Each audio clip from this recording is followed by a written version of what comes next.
world is watching this war, but the real decisions are being made far from the cameras.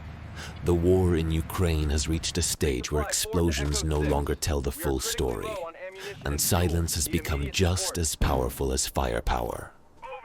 What began as a fast-moving conflict has transformed into a war of endurance, calculation, and restraint, where every move is weighed not only for its military impact, but for its political, economic, and psychological consequences. Front lines no longer shift dramatically from day to day.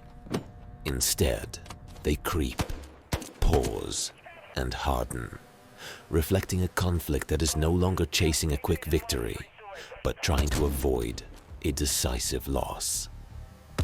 This war continues not because either side is winning clearly, but because stopping has become more expensive than fighting. For Ukraine, retreat is not simply a loss of land. It is a threat to long-term survival and sovereignty, a signal that pressure works and can return again in the future. For Russia, ending the war without tangible outcomes risks internal consequences, strategic humiliation, and the perception that force failed to secure influence. As a result, both sides remain locked in a conflict where momentum matters less than stamina. On the ground, the character of warfare has shifted.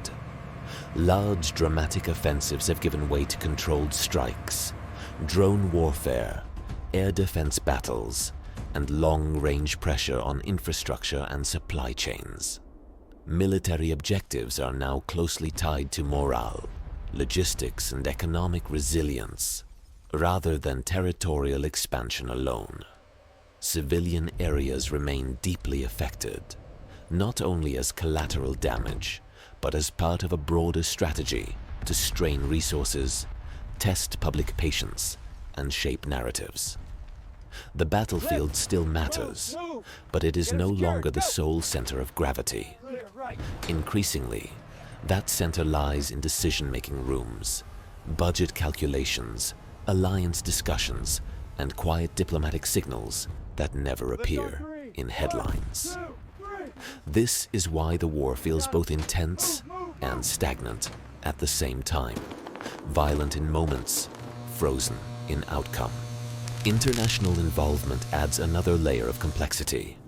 Western support remains critical for Ukraine, yet it is deliberately calibrated. Weapons, intelligence, and financial aid flow steadily, but within limits designed to prevent direct global escalation. The goal is not uncontrolled victory, but managed resistance, enough to hold ground, enough to impose costs, but not enough to trigger a wider war. NATO looms in the background as both reassurance and restraint, shaping decisions on both sides without entering the battlefield directly. Russia's approach increasingly appears centered on time, absorbing pressure, betting on fatigue, and assuming that global attention, political unity, and economic tolerance will weaken over months and years.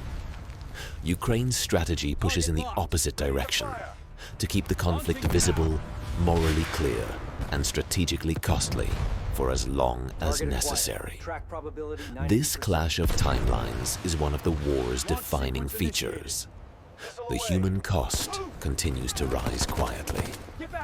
Displacement, trauma, and uncertainty define daily life for millions, even as the world grows accustomed to the conflict's presence. Unlike wars with clear turning points, this one grinds forward, reshaping societies without dramatic endings. History suggests that conflicts like this rarely conclude with formal victories or public surrender ceremonies.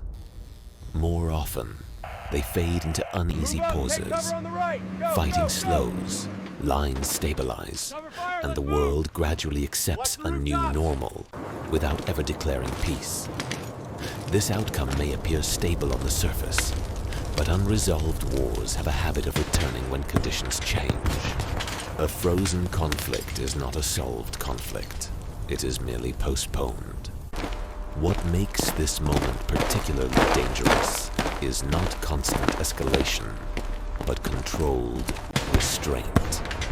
Each side knows how far it can push without triggering wider consequences. And that knowledge creates a tense balance where miscalculation becomes the greatest risk. Sudden shifts are still possible. A major breakthrough, an unexpected collapse, or a political shock. But the dominant trajectory points toward prolonged pressure rather than decisive resolution. Economic strain, domestic opinion, and diplomatic leverage will likely shape the end of this war more than battlefield breakthroughs. Negotiations, when they come, will not be driven by goodwill, but by exhaustion, necessity, and the realization that continuation offers diminishing returns. As the world continues to consume this war through screens, statistics, and short clips, the real story unfolds slowly and mostly unseen.